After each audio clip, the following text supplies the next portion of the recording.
performance in what? In In mathematics. math. In mathematics.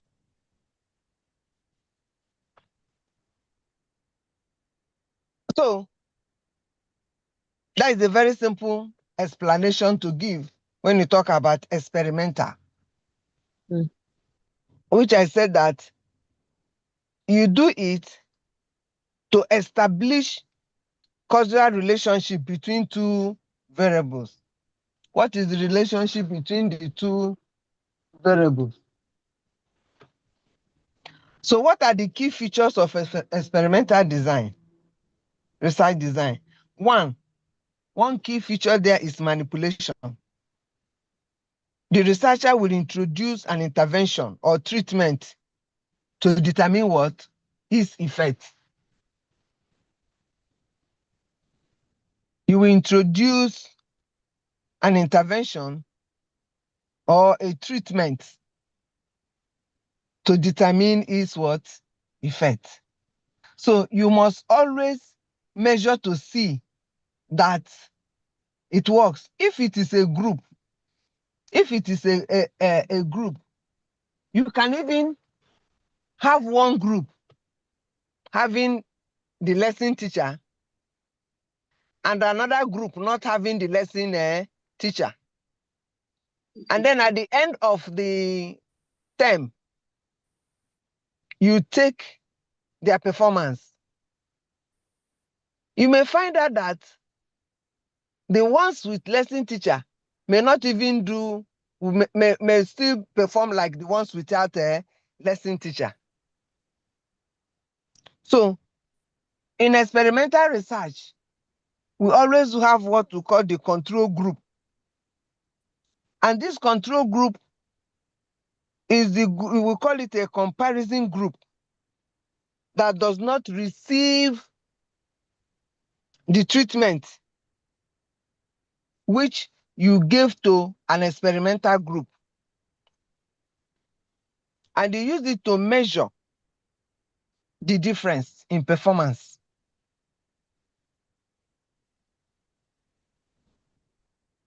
So, and then before you carry out experimental research or research design, you must conduct what we call pre-test and post-test measurements. Meaning there will be an assessment conducted before and after the intervention to determine what? The changes. Did you get what I'm saying? Before ever you will do an experimental research design, that is, your research will be an experimental type, where you have to introduce a treatment or a therapy. One, you will have to do a pre-test, know what is on ground. And then when you now introduce the treatment, which can come in form of counseling, which could come in form of therapy, which can come in form of providing a program.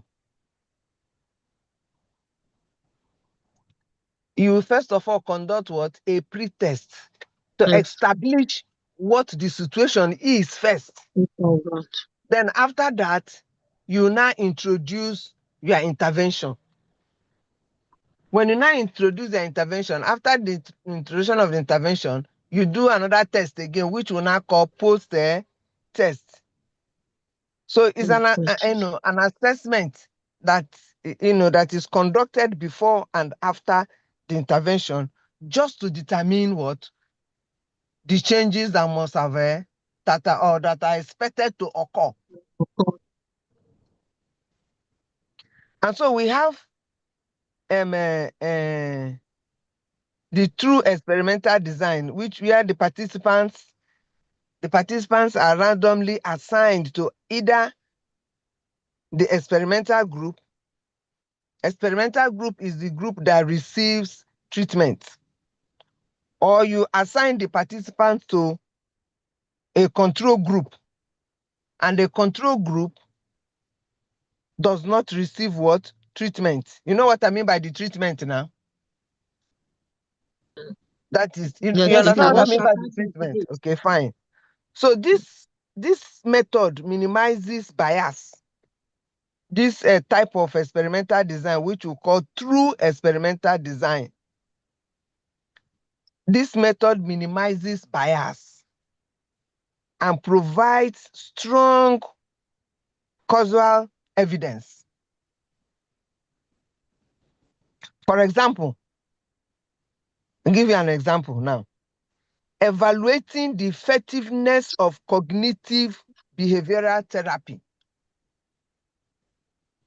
for domestic violence survivors by randomly assigning participants to therapy sections. You assign participants to therapy sections and then assign some participants to non-therapy sections. Sure. At the end of the day, you will conduct a post-test to see whether there was any effect of this cognitive behavioral therapy for this domestic violent survivor. Mm. Then we have the one we also called under types of experimental designs. We have the pre-test and post-test control group design. So participants are tested before, which I've said before, and after the intervention. I'll give you another example. In the area of studying the impact of financial literacy training on low-income families. Low-income families, you can decide to introduce an intervention, and the intervention will be financial literacy training. Financial literacy training on low-income families. I hope you remember that one of our one of the cases we manage is one of the social problems we identify in our society is poverty. And then you go to a community where you have low-income families. You know, say, okay, let me study the impact of financial literacy training on low-income families by measuring their financial knowledge before and after training. Their financial knowledge before and after training.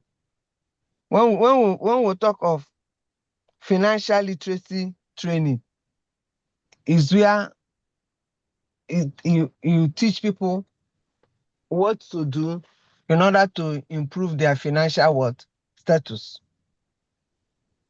So if you discover that those group of families, and then you have given them training on how to make money, how to improve their financial status,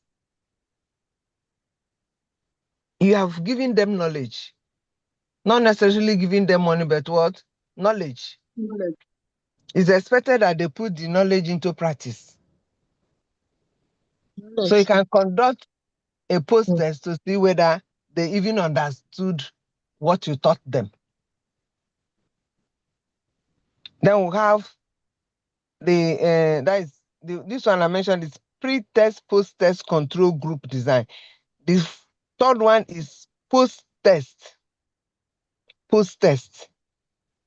And this post-test is only on control group. Only post-intervention data is collected. Only post-intervention data is collected. In that case, no pre-test is conducted. Meaning that it is not in all cases you conduct what? A pre-test. So in a post-test control group design, no pre-test is conducted. This is used when pretesting could influence participants' behavior. That is where you apply this type of experimental design.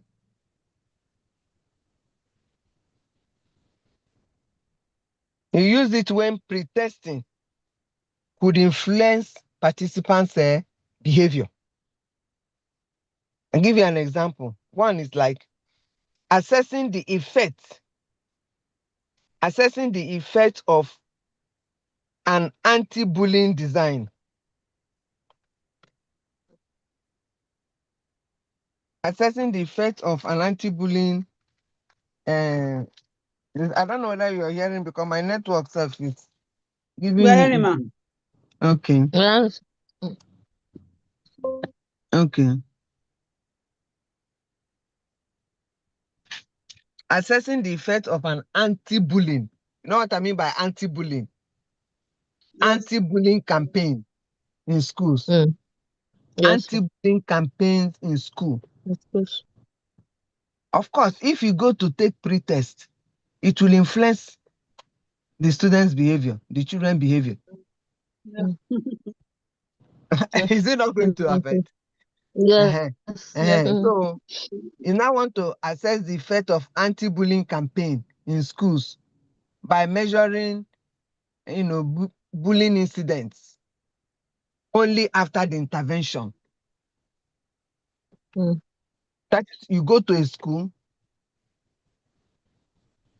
you don't conduct any pre-test at all, but you do a campaign against bullying. After doing the campaign against bullying in those schools, you now come back as a post-test to measure bullying incidents after you are done with the campaign.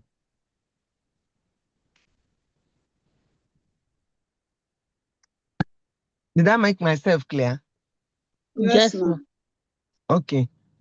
So the question is, are there advantages of using an experimental research design in social work? We have advantages.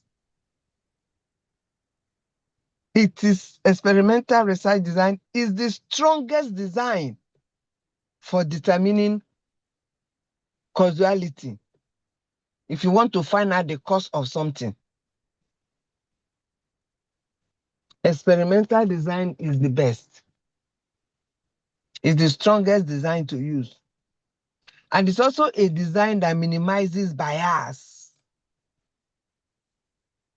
It minimizes bias through randomization.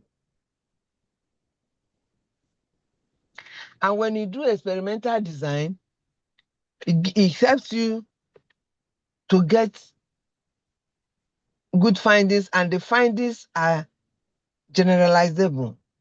You can generalize them when conducted on a large samples. When you have a large sample size and you're able to do experimental, conduct a research, and your design, the approach, when I mean design, the approach you use is the experimental type. Whatever thing you get, you can generalize it. And you understand what I mean by generalization?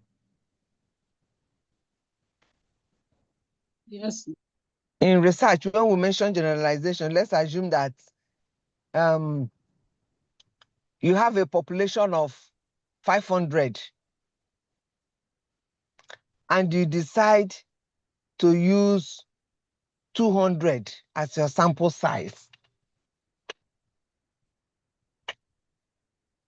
to conduct your study.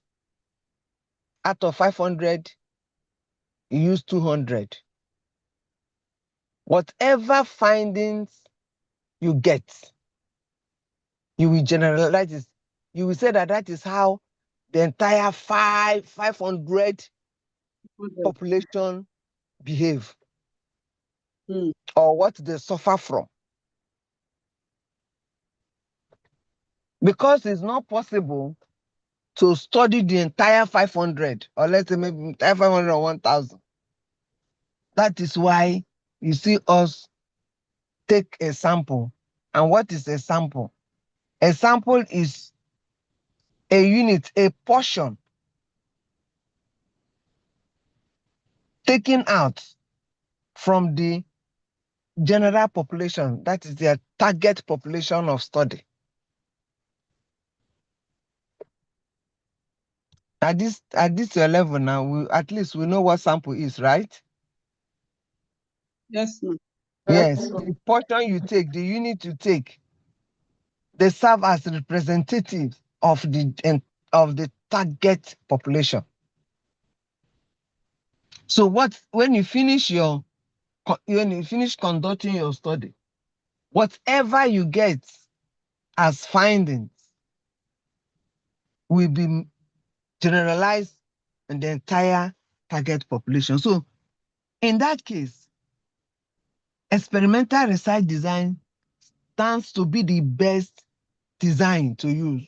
That approach stands to be the best approach. However, it also has limitations. When limitations such as ethical concern, that is denying treatment to a group of people.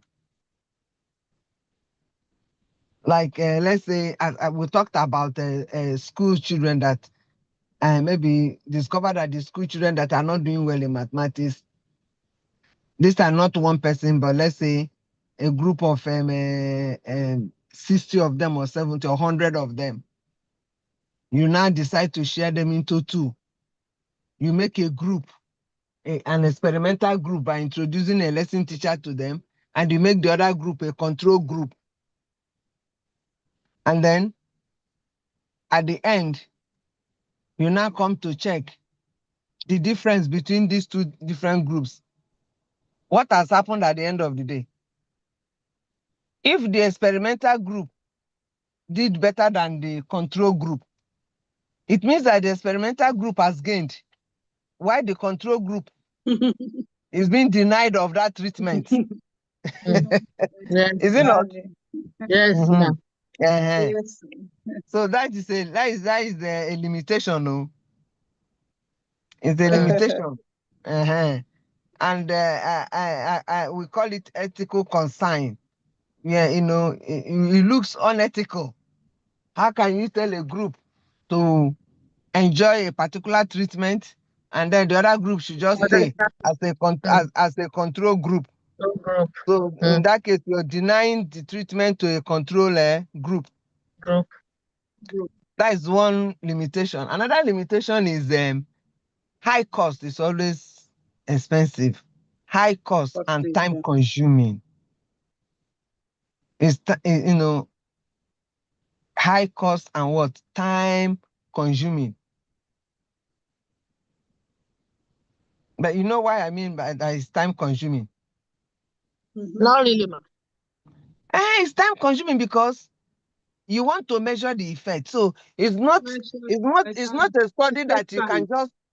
It takes time. It's time consuming. It's not a study that you can just do under let me say 1 month or 2 months. It is something that in that case you have given a treatment. You will watch to see whether the treatment worked. The result. So yes. So most times it can take you a year or 2 or 3 before you go back to measure whether that treatment worked or not. So that is why we say it's time what? Consuming.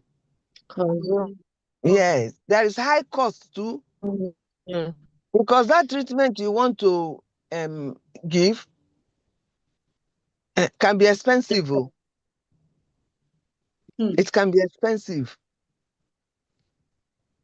It can be expensive. It can be expensive.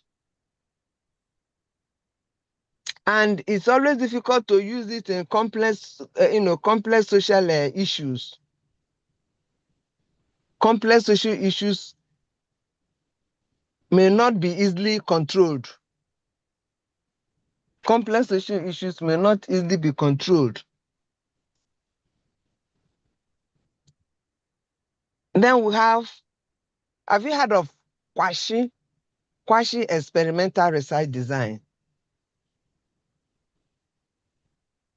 Quasi. I've not heard before. QUASI. QUASI. You, Oh, okay, yes. okay. I've Quasi seen it before. experimental I can't. research, yes. A quasi Research, okay. experimental research, it resembles an experimental study anyway, but lacks random assignments. So it is used when randomization is impracticable. That is, social work researchers often use quasi-experimental design to evaluate real-world interventions where randomization is not possible.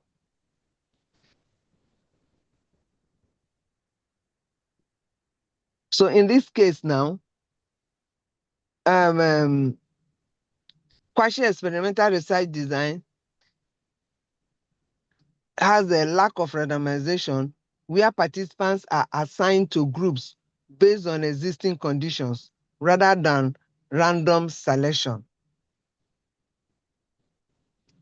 So instead of having a control group, the researcher will do was use comparison group. He used a comparison group. For example, two similar communities with and without an intervention. And then in that case, you use pre-test, post-test measure to track changes before and after an intervention.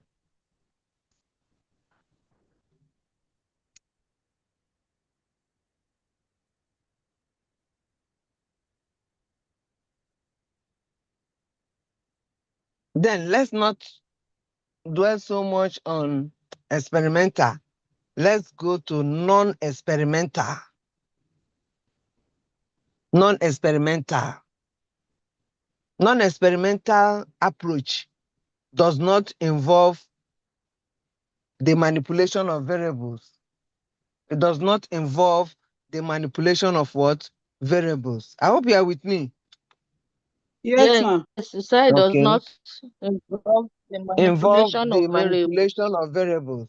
Instead, it focuses, as a researcher, if you are using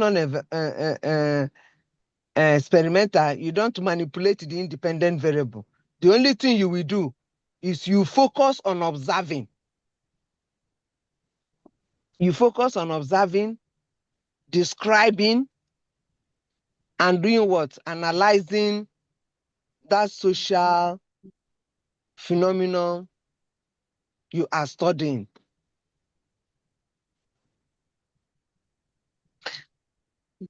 Non-experimental research approach does not change variables. Instead, it looks at the social event by watching it. You watch, you describe it, and then you do what? You evaluate it or you analyze it.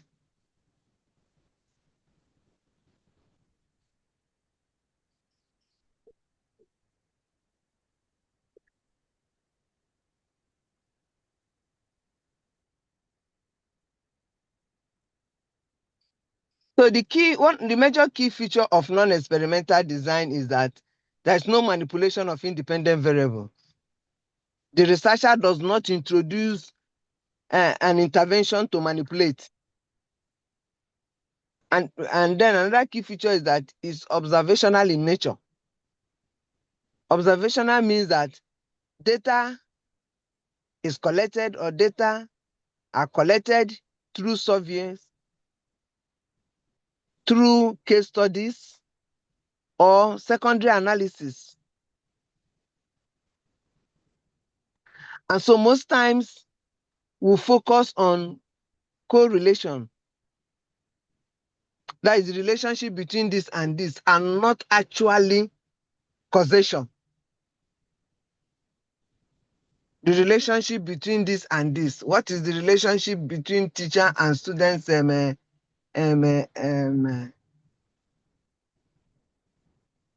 interaction? How does it go? What is the perception of the teachers in respect to their students' performance and all that? So in this case, we are looking at the focus is on correlation and not causation. Non-experimental approach will always identify relationships between variables, but cannot prove what?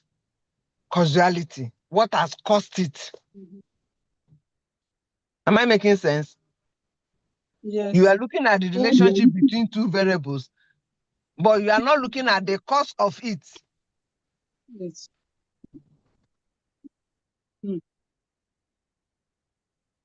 And then we have types of non-experimental design. I want you to always listen to this experimental design, because in your chapter 3, it's always the first thing, 3.1, experimental design.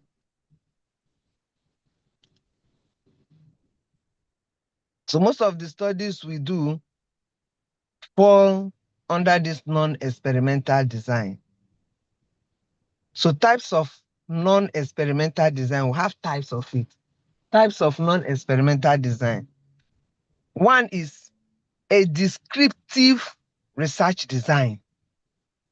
A descriptive, you know the meaning of this description.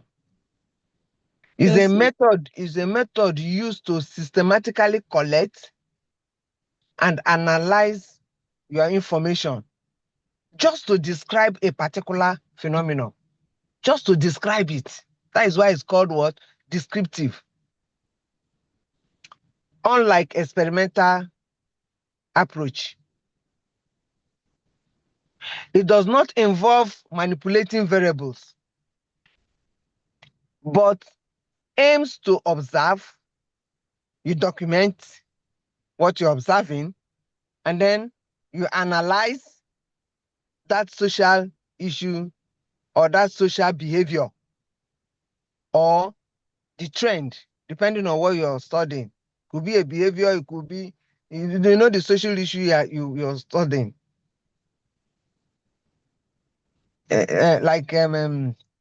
One of our social issues is domestic violence, isn't it? Yes, So imagine you as a social worker conducting a study on the prevalence of domestic violence in urban and rural areas. The prevalence of domestic violence. You know what I mean by prevalence? Yes.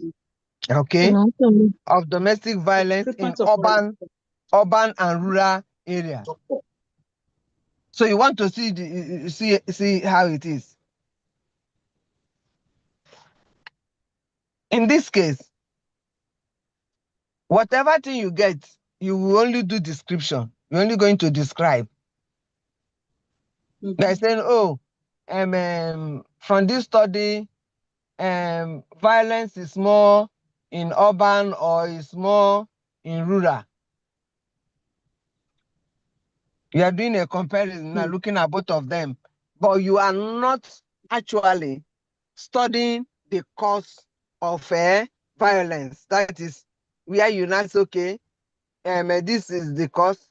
Let's see add this to manipulate this independent variable to see whether domestic violence will reduce.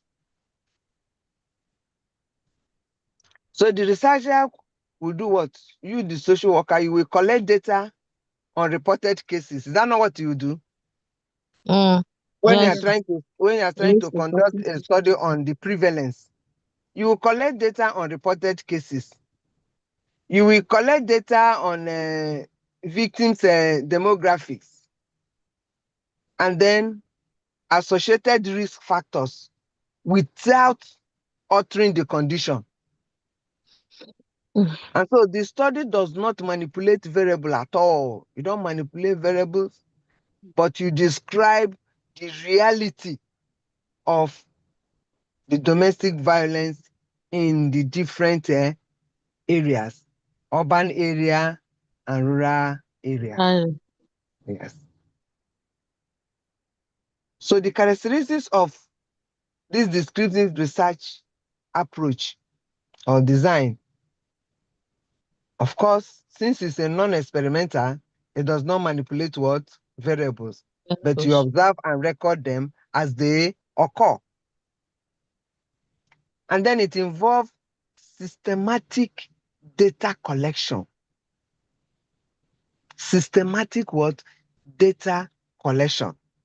Where you will use, either you use surveys, or you use interviews, or you use observations, just to ensure accuracy and reliability.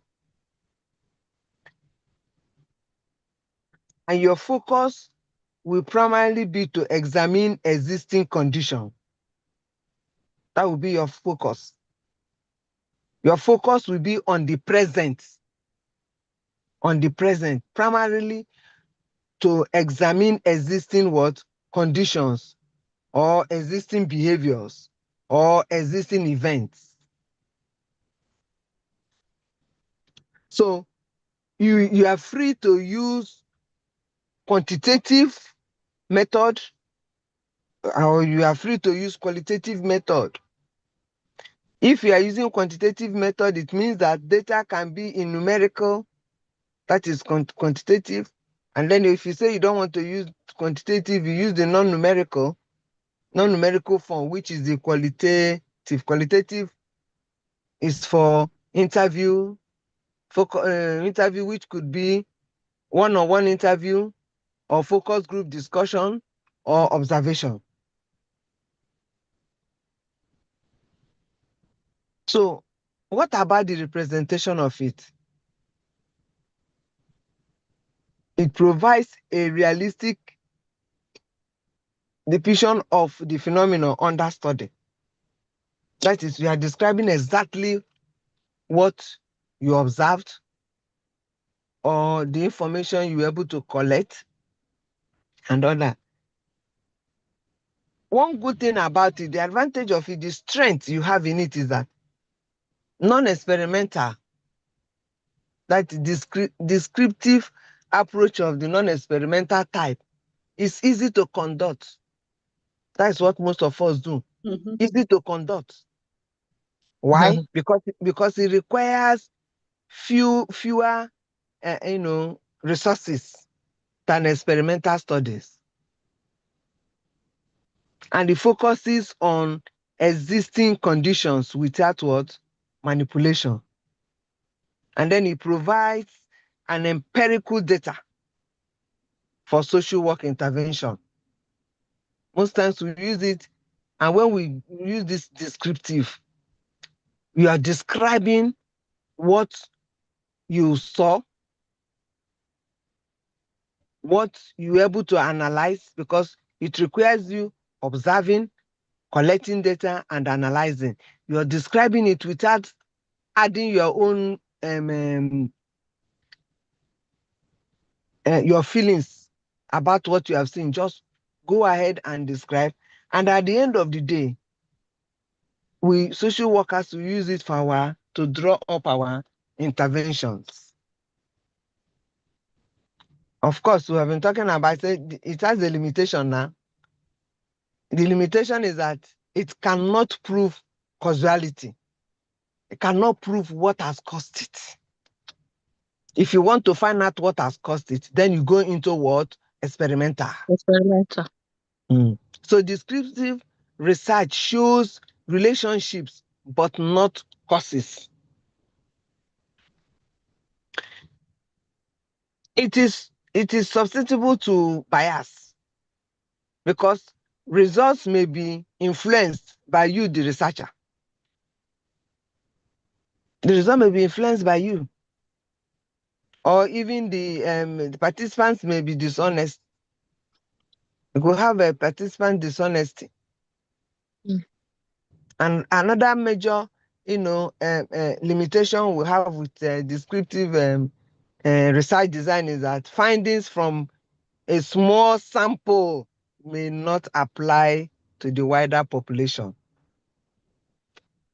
If you take a small sample to do that, small sample size, you cannot beat your chest and say, oh, this my findings can be generalized to, a wider population. Then another type of non-experimental design is correlational research. Correlational. It's also it's also a non-experimental method used to examine the relationship between two or more variables. And it does not establish also causality, but it helps us social workers to determine whether variables are, whether variables move together in a positive direction, or in a positive relationship, or in a negative relationship, or there's no relationship at all. Imagine where you as a social worker, you are investigating the relationship between unemployment and youth crime in Lagos. Yeah? You are investigating the relationship between unemployment and the what? Youth crime in Lagos. Your study will only examine whether high unemployment rates are associated with increased youth crime. So that is a correlational research, non-experimental type. Their study will only be to examine whether there is a relationship between high unemployment rates, and the associated increased youth crime. So in that case now, the two variables you have will be one, unemployment rate. Am I correct? Yes. Unemployment rate will stand as an independent variable, while youth crime rate will stand as what? Dependent variable. But you, the researcher, will not manipulate unemployment levels. You will not manipulate. You will not manipulate unemployment level. But what will you do? You will only analyze the existing data you have collected to see if there is a pattern of association. To see if there is a pattern of what? Association. A pattern of relationship.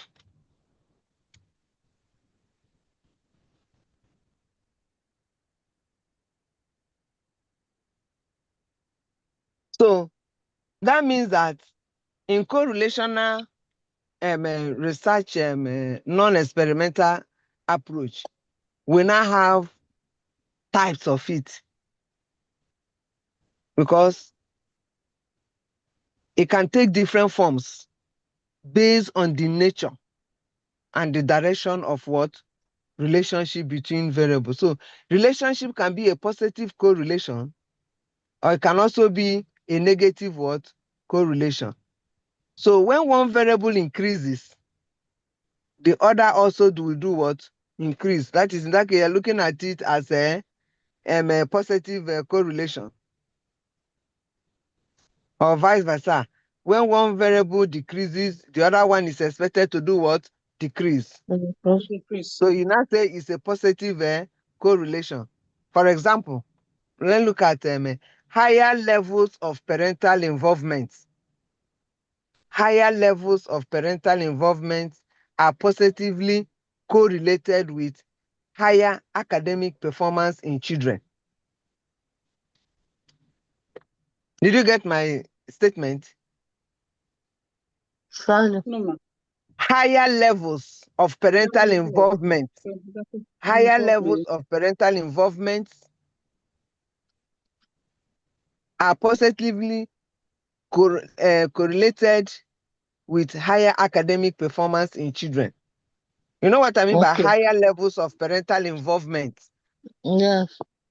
When you are so involved in your children's education, you provide what they are supposed to have, you follow them up, you do what you're supposed to do for them, you direct them and all that, it can be correlated to having a higher academic performance. Yes. So that is a direction. The negative direction, like let's say if parents spend more time helping children with homework, what do you think will happen to their grade? It will be high. Yes, their grades tend to improve. And it can be vice versa.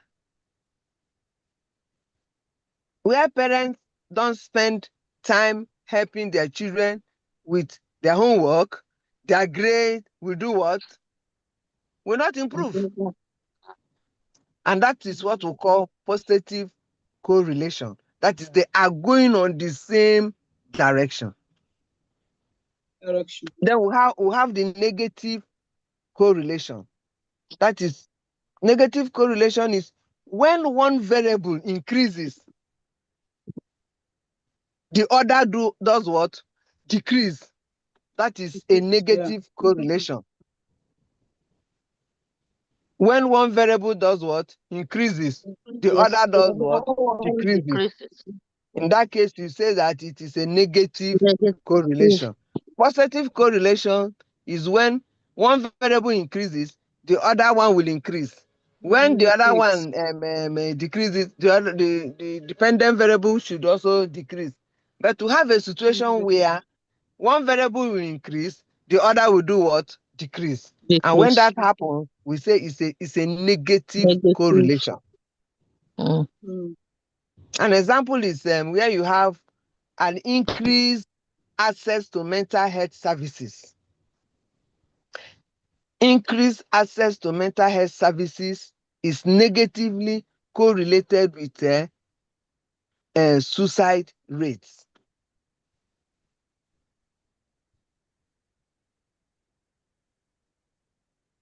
Did you get that? Increased access to what? Mental health services. Health services will do what? Will bring a decrease in suicide rates. Yes. Meaning that as more people receive counseling that has to do with their mental health, fewer people will engage in self-harm. And we'll call that kind of result, we'll call that kind of correlation as negative correlation. Don't look at it from the negative aspect. Okay. We are looking at it from increase and decrease. So most times in our social work this thing, that's what we always hope for. That where something is not going well, you introduce an intervention and you expect that thing that is not going well to begin to do well. To improve. Like in the aspect of suicide rates. When you have an increased access to mental health, when people receive good counseling concerning their mental health, we expect fewer people to engage in fewer people will engage in self-harm, not more people. Then we have the third one, which is no correlation at all. That is when two variables have no meaningful relationship. Have no meaningful relationship. Example, the amount of time spent on social media. The amount of time spent on social media and mental well-being in the elderly might, I use the word might show no clear relationship. Amount of time spent on social media by the elderly might show no relationship when it comes to checking their mental well-being. Is it possible? I'm thinking. Yes, it's possible. Yes. The elderly, no relationship at all. Waiting concern them. What is their business? That one is just screw the thing and just be going, this is may not have any effect on their mental health. I use the word I use the word might too. I use the word might too. I'm not being categorically sure. I say I use the word might. I say the amount of time spent on social media and mental health well-being in the elderly might show no clear relationship. So you can think of more things, or like, what that means, that some elderly individuals use social media for positive engagement, while others do not. Some elderly people can use it for positive engagement. Some may not even use it for anything, just keep scrolling and going. So, what is the importance of correlational research in our social work? What is the importance? It has importance. One is that it helps us to identify social problems and the risk factors. And remember that we're only just going to watch it and see the relationship. And when you see the relationship, what has it helped you to do? It has helped you to identify social problems and the risk factors. Which of any of them, either positive correlation or negative correlation or non-correlation. Like it helps in identifying risk factors associated with social problems. Studying the relationship between poverty and domestic violence. Studying the relationship between poverty and domestic violence can inform an intervention program, true of us. Yes. When you begin to try to check the relationship between poverty, is high rate of poverty, related to high rate of domestic violence. If you carry out a study and you discover that, it is a positive correlation. And that will help you to draw up your intervention programs, true of us. So that is why I say that is one major importance of correlational research in social work. It also helps us in influencing policy development. I hope you know that social workers influence policies. Yes. Okay. So it helps us in influencing policy development. So, because through it provides data-driven insights. Data-driven insights for policy formulation. For example, if your research, if the research you carry out finds a strong correlation between, correlation between what? Let me say, correlation between substance abuse and homelessness. policy can be tailored to address addiction in homeless population. Is it not true? Yeah. Yes. So that is why I say one of the importance of our correlational research, which we use more, is that it provides data-driven insights for policy formulation. Because when you find a strong correlation between variables, it can be tailored, policies can be tailored to address that situation. And I use the example of a substance abuse and homelessness. Substance abuse and homelessness. Then another one is evaluating social work interventions. That's one other importance of correlational research design. Evaluating what? Social work interventions. I hope you know our social work interventions. The commonest one is what? Counseling. So correlational research approach will help us assess whether our interventions are having the desired impact. For example, when you are examining the correlation between community rehabilitation programs and crime reduction, examining the correlation between community rehabilitation program and crime reduction. The community, you provided them rehabilitation program, and then you check whether that has brought about, crime reduction. So it helps us to evaluate our social work interventions. So correlational research design is very, very useful in our social work, research study. The fourth importance is supporting evidence-based practice.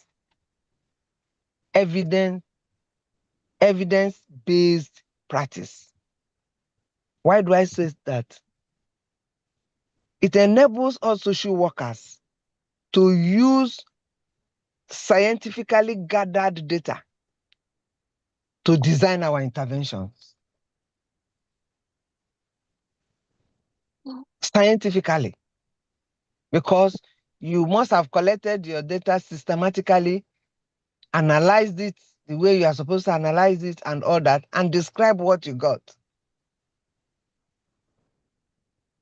So if your research finds a strong correlation between, I'm giving you an example now, if your research finds a strong correlation between childhood trauma, you know what I mean by childhood trauma?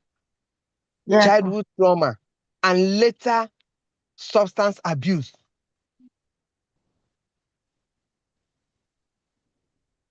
Childhood trauma and later substance abuse. That child, as the child grew, you notice that the child is into substance abuse. As a social worker, what do? You can design an early intervention program.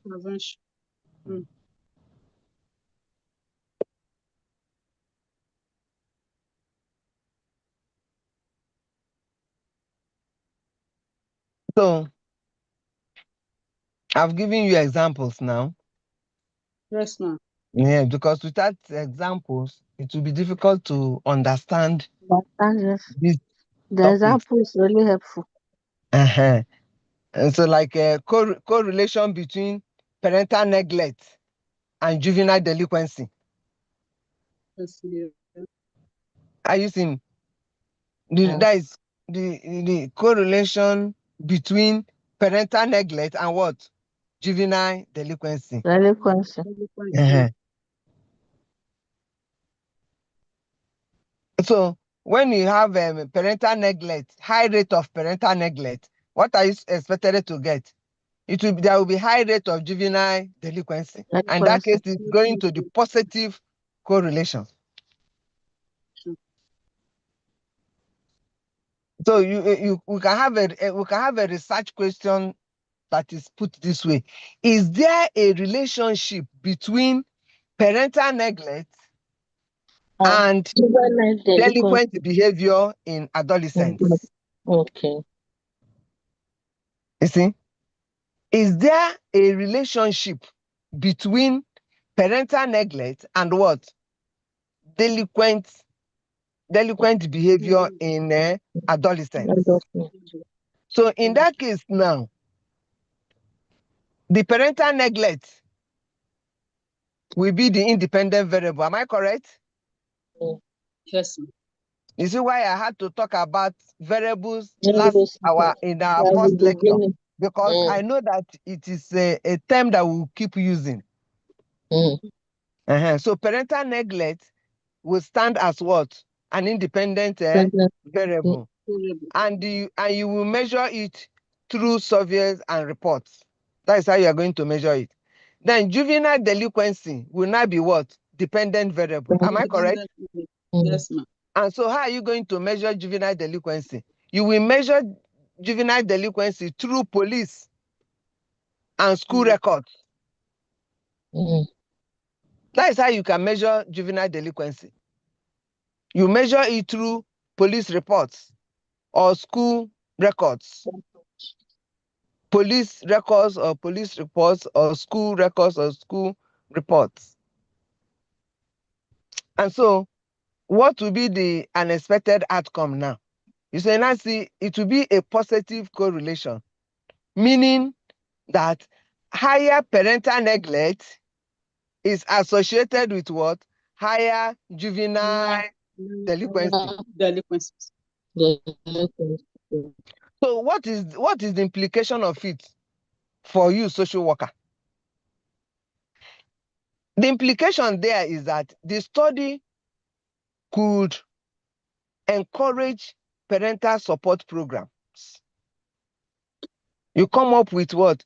Parental support programs for at-risk families.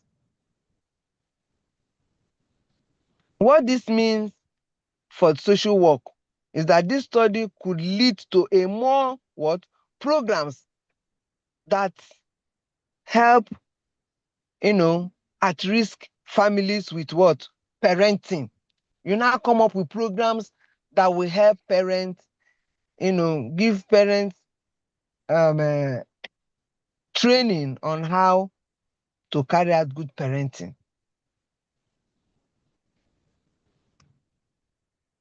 You see the example I've given? Let's take another example. Correlation between financial stress and mental health among single mothers. Can that be a study? Financial stress and mental health mental health among single mothers.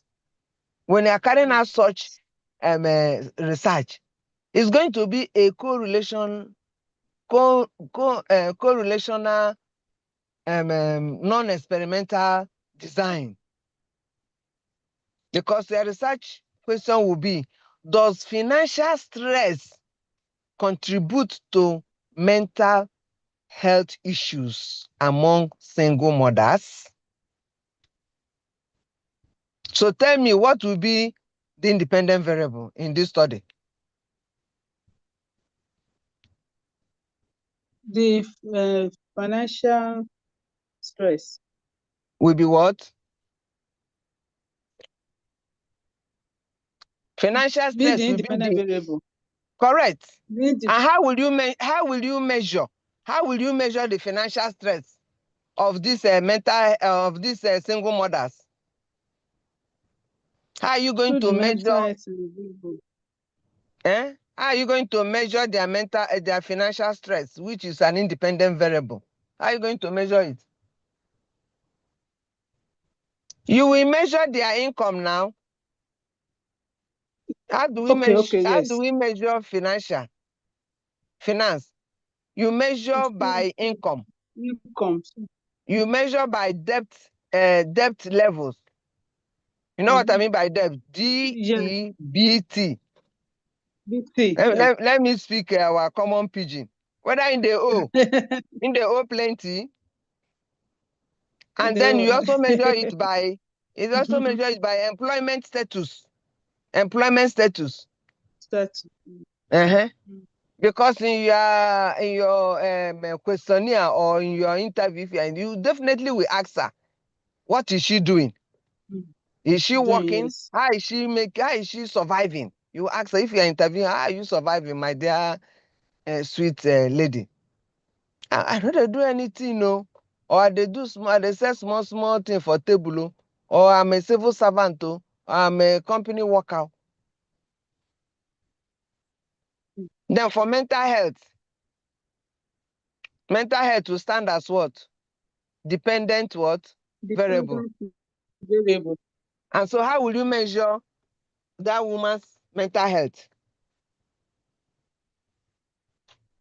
You measure using depression. Anxiety, depression. Correct. You measure using depression and anxiety scales, because we have depression scale, we have anxiety scales. That is what we use. So in this case now, what do you think will be the expected outcome? Is it going to be a positive correlation, or is it going to be a negative correlation, or is it going to be non-correlation at all? It's a positive one. It cannot be positive now. It will be a negative one, because higher financial stress is associated with what? Poor mental health. Mental health. Higher financial stress. Remember I said that positive is when independent variable is high, dependent variable is high, or that independent variable is low, dependent variable is low. But when you come to negative, one will be higher, the other one will be down. One will be low. Yeah. So for this case now, the expected outcome will be what? A negative correlation, because meaning that higher financial stress leads to what? Is associated with what? Poor mental health. Yes. And what do you think is what importance is it to us? The importance is that findings will help us to make policy recommendations for financial support for these single mothers. True or false? True. And then it can also help us to draw a program that has to do with counseling services. We need to cancel them. Yes. We need to cancel them, and we need to also come up with the financial idea of support program. Correct. Financial literacy training. We can draw up a program that has to do with financial literacy training. So that their financial stress will reduce and their mental health will do what? Go up. Their mental health will be better, to not be poor. I think, have I given enough example? Very well, ma'am. Okay. Does it have strengths? Yes, correlation has strengths. That's what makes it good. It's easy to conduct because it requires fewer resources. I've said that before. Yes, I've mentioned, yes, I've said that before, and I've also said that no manipulation of variables, right? And yes, the limitation is that we can't use correlation to find out the cause of the issue. No, you can't Yes. use it to find out the cause. You are just only checking the relationship. Okay.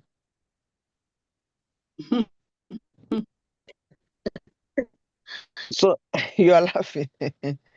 Then still under non-experimental, we have mentioned descriptive. Am I correct? And then we have discussed correlational too. Then the third one is cross-sectional non-experimental research design. Cross-sectional. Did you get the word? Cross-sectional Section. research design. Why I'm stressing on this is that when you are writing, because you are definitely going to write a project. Definitely. So, and when you come to chapter 3, it is the first thing, research design. What is your research design? So, getting this knowledge will enable you know what the design are you taking a descriptive research design? Are you taking a correlational research design? Or are you taking a cross-sectional? So listen to what I mean by cross-sectional. In cross-sectional, data is collected at a single point in time. Data is collected at what? At a single point in time. I give you an example. Assessing the impact of COVID-19 on domestic violence rates through a nationwide survey.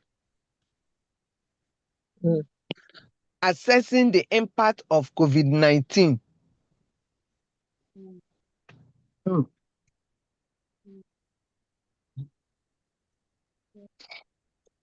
assessing the impact of COVID-19 on domestic violence rates through a nationwide survey.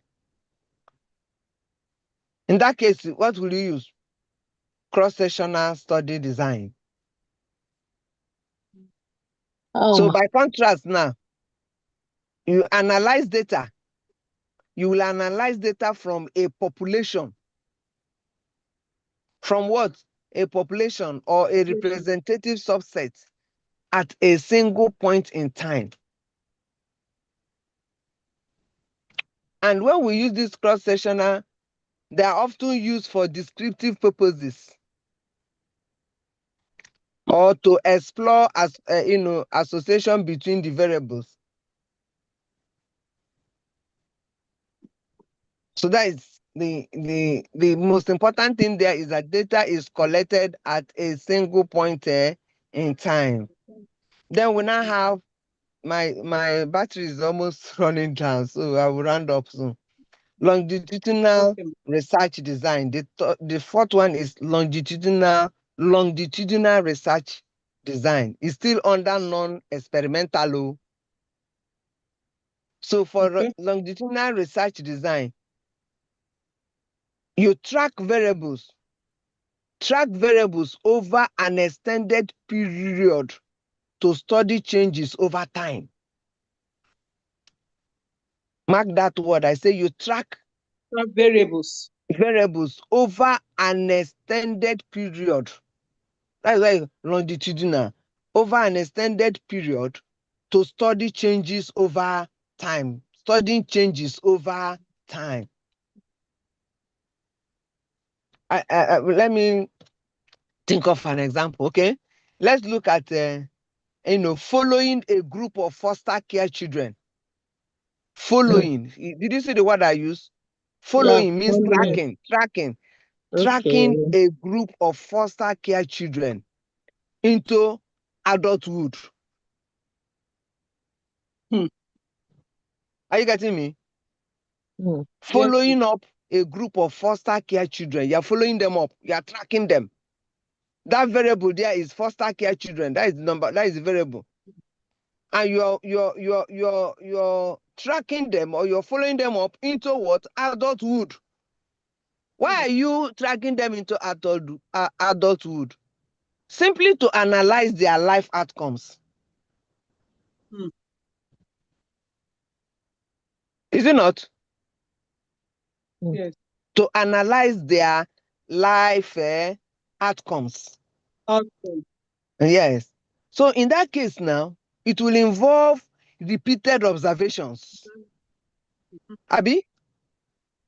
It Yes, will ma'am. involve repeated observations of the same variables. The same variable. What is the same variable? That is this foster care. You don't that particular set of children. You keep observing them. Repeated observation of the same variable over an extended period. It ranges from several months to decades. So it can be carried out in 10 years, can be 20 years. I say for several months to decades. I hope you know that 10 years make one decade, right? Yeah. Okay, so this design is crucial in examining trends. That is where we use longitudinal. When the trend of things, how this particular issue has been moving, how this particular social problem identified has been the trend of it. So this design is very crucial when you want to examine trends, when you want to examine long-term effects, and then or when you want to look at developmental changes within individuals. Like I said, the foster care children, what is their developmental changes? So longitudinal research design is especially, valuable in social work when exploring phenomena such as child development, effect of trauma, when you want to exploring phenomena such as poverty circles or rehabilitation outcomes. That is where we use it. Rehabilitation outcomes. You track, you follow up the group you are rehabilitating. You follow them up for months. So not this one you do research of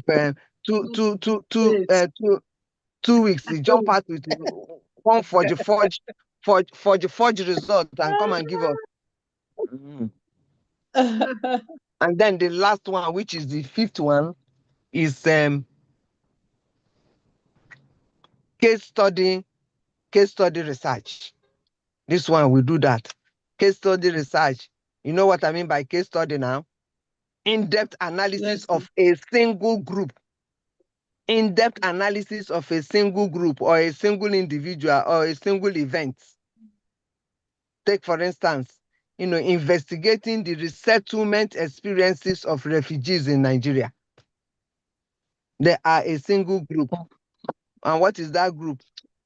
Refugees. When you want to study refugees, resettlement. So we'll stop at this. Of course, next time we continue. My battery is down. I've been warned already. I'm using my phone. All right. You did a good job.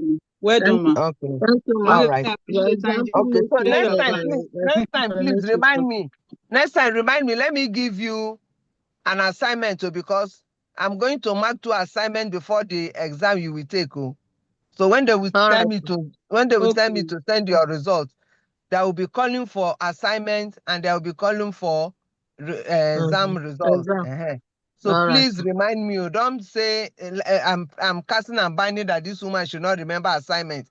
If you cast and bind, I don't remember assignment. Then the exam might not pass you. We'll remind you. All right. Okay. Thank you for being good student. Okay. Thank you, love ma'am. you, my boy. Have a lovely weekend. All right. I hope I made impact. Did you understand me well? Thank you. Sure, ma. Those Very examples well. Okay. examples resonate, ma. The examples are clear, right? It makes it Very well. difficult, Okay. but this example makes it resonate well. Okay, fine. So we meet next Saturday. Thank Yes, you. And Yes, God have bless. a lovely have a weekend, ma. lovely weekend. All And right. enjoy your weekend. Mm. Yes, ma. Yeah.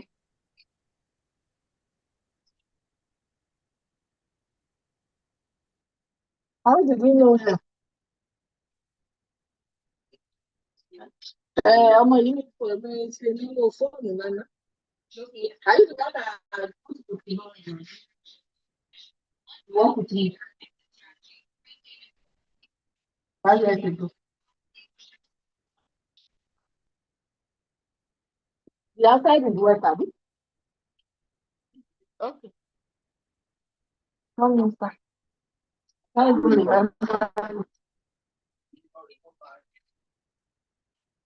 Hola.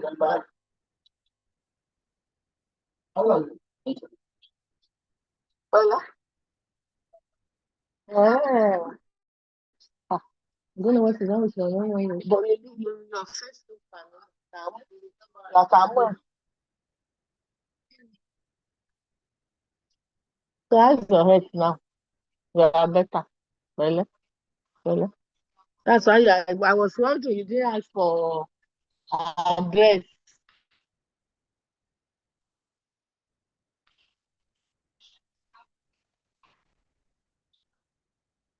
Well, to see the practical things you can do. Like now we are into ministry and NGO. You know, I have an NGO then. So we just run the NGO and the ministry. We just started.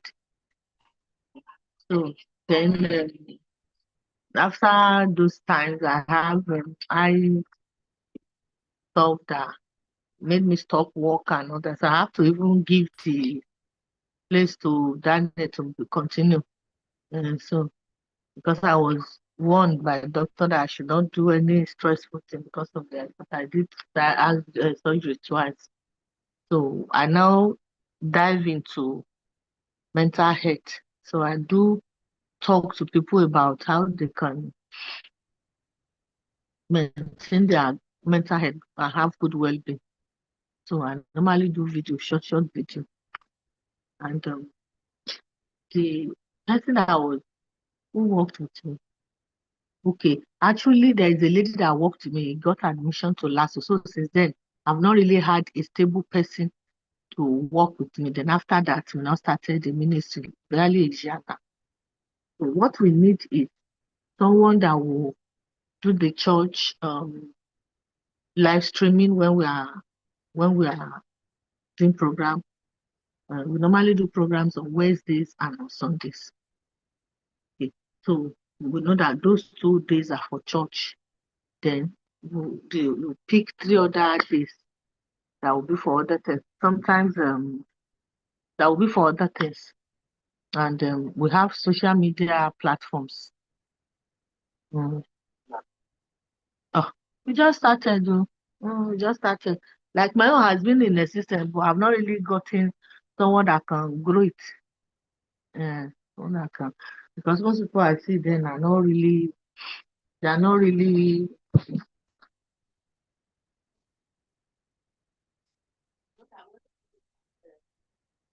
They are not really. They are just that generation of nowadays. They know how